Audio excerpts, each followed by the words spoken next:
கல்லைத்தான் மண்ணைத்தான் என தொடங்கும் தனிப்பாடலை பாடிய புலவர் யார்? ஆப்ஷன்ஸ்: முடியரசன், மு. மேத்தா, ராமச்சந்திர கவிராயர், அழகிய மணவாளதாசர். இந்த கேள்விக்கான சரியான பதில் ராமச்சந்திர கவிராயர். பரங்குன்றுள்ளான் என்று குறிப்பிடப்படும் கடவுள் யார்? ஆப்ஷன்ஸ்: குன்றத்தூர் முருகன், திருப்பரங்குன்றம் முருகன், திருச்செந்தூர் முருகன், திருத்தணி முருகன். இந்த கேள்விக்கான சரியான பதில் திருப்பரங்குன்றம் முருகன்.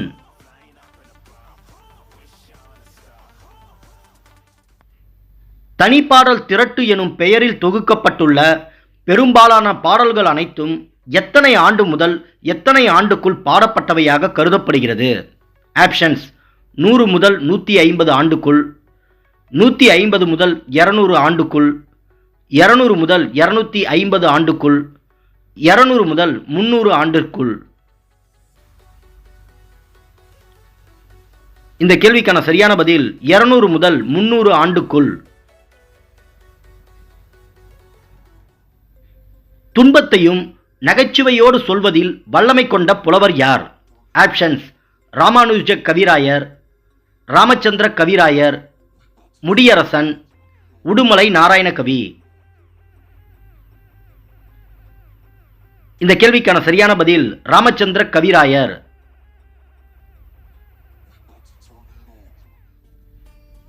எல்லிஸ் துரைக்கு கல்வி கற்பித்த புலவர் யார்? ஆப்ஷன்ஸ்: ராமச்சந்திர கவிராயர், ராமானுஜ கவிராயர், தாண்டவராய முதலியார், திருவிக. இந்த கேள்விக்கான சரியான பதில் ராமச்சந்திர கவிராயர்.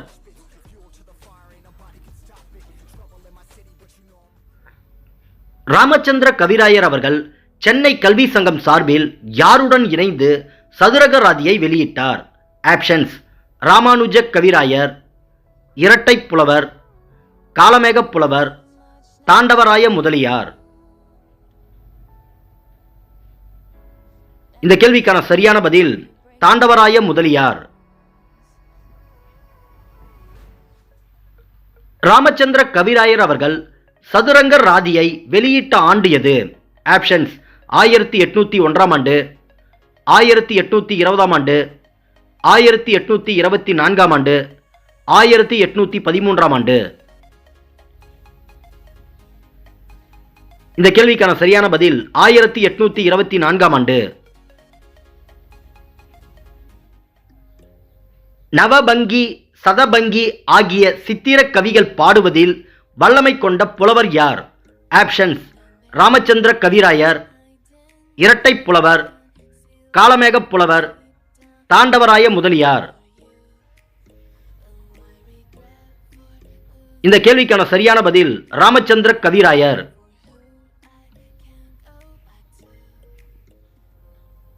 பாமர மக்களிடையே விழிப்புணர்வை ஏற்படுத்தும் வகையில் சமுதாய பாடல்களை எழுதி சீர்திருத்த கருத்துக்களை பரப்பிய புலவர் யார்? ஆப்ஷன்ஸ்: கல்யாணசுந்தரம், உடுமலை நாராயணகவி, மருதகாசி, கண்ணதாசன். இந்த கேள்விக்கான சரியான பதில் உடுமலை நாராயணகவி.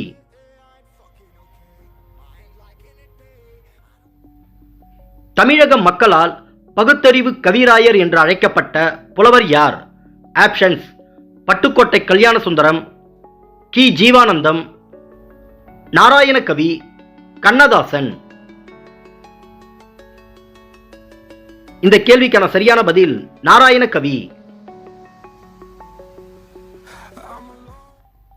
நடுவண அரசானது எந்த ஆண்டு நாராயணகவி அவர்களின் அஞ்சல் தலையை வெளியிட்டது? ஆப்ஷன்ஸ்: 2001 ஆண்டு, 2006 ஆண்டு, 2010 ஆண்டு, 2008 ஆண்டு. இந்த கேள்விக்கான சரியான பதில் 2008 ஆண்டு. உடுமலை நாராயணகவி அவர்களால் கீழ்க்கண்ட யாரால் திரையுலகிற்கு அறிமுகம் செய்யப்பட்டார்? Options: NS Kalaivanar, MG Ramachandran, Sivaji Ganesan, MS Viswanathan. இந்த கேள்விக்கான சரியான பதில் NS கலைவாணர்.